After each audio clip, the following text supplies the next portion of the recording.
Joe's Somebody is a fairly forgotten film from 2001. After all, it went up against Ocean's 11, Lord of the Rings, and holy fuck Harry Potter. A little over 2 months after September 11th.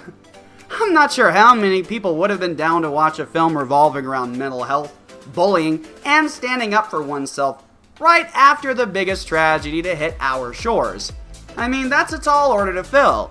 It comes as no surprise that fantasy movies blew up the box office after 9/11. What? Too soon? Joe's Somebody follows Joe Sheffer, a meek video editor working for a large pharmaceutical company. One afternoon, Joe is taking his daughter to Bring Your Daughter to Work Day, and after his parking space is stolen, Joe decides it's time to assert himself and take a stand, which results in his being bitch-slapped in front of his coworkers and daughter. Ouch. Even my pride felt that. This film, without a doubt, has one of Tim Allen's best performances. The scene after Joe's assault shows just how defeated he was. And all with one line. I think maybe I'm just going to take you to school. Which really demonstrates Allen's ability to give such a subtle and nuanced performance. And a scene that lasts less than a minute, but one that's going to stay with you for far longer. I'm sure at one point or another, someone has made each of us feel pathetic, worthless, and weak. This film is all about how we handle those situations, and how we can grow from them. After sulking for a few days in his own filth, the company's wellness coordinator Meg comes around to check on Joe. And after becoming frustrated trying to fix this depressed, lonely, and anxious man, she simply asks, "What do you want, Joe?" Which lights a fire under Joe's ass. Not literally, mind you. I mean, that would get you up and moving around the house, which is actually the first step to recovery. The next step to recovery is asking yourself, what do you want? Which is the question Joe asks himself till he pukes, which then leads to the follow-up question. So now what do you want? Which inspires Joe to clean himself up and to announce to Meg on her return visit the next day, "For the first time since I can remember, I have an answer. I know what I want, and it's all thanks to you. I am gonna kick Mark McKinney's ass, yeah!" Which is pretty justifiable. This leads to Joe driving to Mark's house to assert his right for a rematch. You have a gun, do you? Which has unintended consequences. Suddenly, Joe is the talk of the town. All his co-workers who ignored him for years now know his name and want to be his buddy. Which only validates Joe's desire to whoop the low-rent Buzz Lightyear's ass. Yeah, fun trivia fact.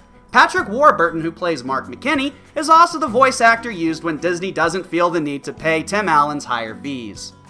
After training with an overpriced combat dummy for a day, Joe's daughter reminds the actual dummy Mark is going to fight back. Now, Joe can't back down from this fight, not with all the pressure of his newfound popularity. After all, he is finally becoming the man he wants to be. Right? Joe seeks assistance with his combat skills and finds Chuck Scarrett, a rundown movie star turned martial arts instructor who is clearly based on tubby Steven Seagal. You act Asian, you look Native American, your name is possibly Jewish. What are you? A fat. And a severely underrated performance by the always charming Jim Belushi. Now Joe is spending his time training, going out with new friends from work, and in general, living his life like a champ. He's able to get the promotion he was passed up for, the courage to ask Meg out on a date, and things could not be going better. Except that's only how they seem to Joe. Little does he know that he is being set up by his company, as they fear he will sue for being assaulted at work. They treat him like a king so that when he slips up and beats Mark's ass, they can legally fire him without fear for being sued. When Meg learns of this nefarious plan, she goes to Joe, only to see he has lost who he is. Self-home improvement is one thing, but becoming enamored with all the perks and extravagance is another. Meg tells Joe that if he fights, he may win, but he will lose her. And it's not just to protect Joe from an ass beating. She knows the man Joe is becoming is not him, and not the man she fell in love with. Sometimes the women in your life do have your best interests at heart, contrary to what certain media may tell you. Chuck even begins to worry for Joe as they both bond and form a real friendship during their training. Joe's daughter is even more worried for him, so much so that she's wasting her valuable talents as a writer by trying as hard as she can not to be noticed. After all, how can you pursue your dreams if your role models never did? Until Joe got slapped around, he never pushed at work for the position he wanted, or even tried to get out and have a life. He was content to stay in his lane, and this is the lesson he was teaching his daughter. When the day for the fight finally comes, Joe is ready to kick some ass, and that's when he arrives at the schoolyard that was set up for their fight, and so everyone else can watch and bet on it. Joe is ready for the fight. Mark is clearly scared and realizes he has bit off far more than he can chew, but due to peer pressure, he cannot throw in the towel.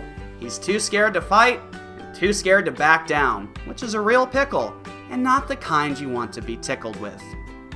So, it's up to Joe to settle things once and for all, as everyone gathers around them chanting to fight. They slowly realize nothing is happening, and that's when Mark questions, "Are we gonna fight or not?" Which prompts Joe to proclaim, "There will be no fight," which relieves Mark and prompts him to offer an apology, which Joe accepts. This leads to the disappointment of the crowd and Joe's boss, who then tries to lash out at Joe. Kinda like Roger Ebert did when he viewed the film and said that the anticlimax and messages ruined the movie, because he clearly did not understand that storytelling always trumps a fight scene. The film was compared by Roger Ebert to an after-school special because evidently he did not learn from the film's message to not be a bully.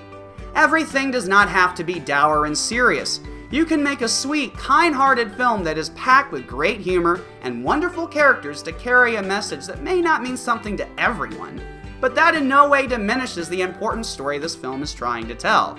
Maybe if more people from 2019 saw this flick, then maybe we could realize being pitted to tear each other a new one does none of us any good and only rewards those wanting a show based on our misery. We can make the choice to fight others, to make others miserable for our own benefit. Or we can make the choice to be happy and hope that encourages the people we truly care about to flourish. Joe made his choice, and that results in learning who his true friends are. He asks Chuck, "Do you think I could have taken McKinney?" And that's when Chuck informs him, "I think you just did."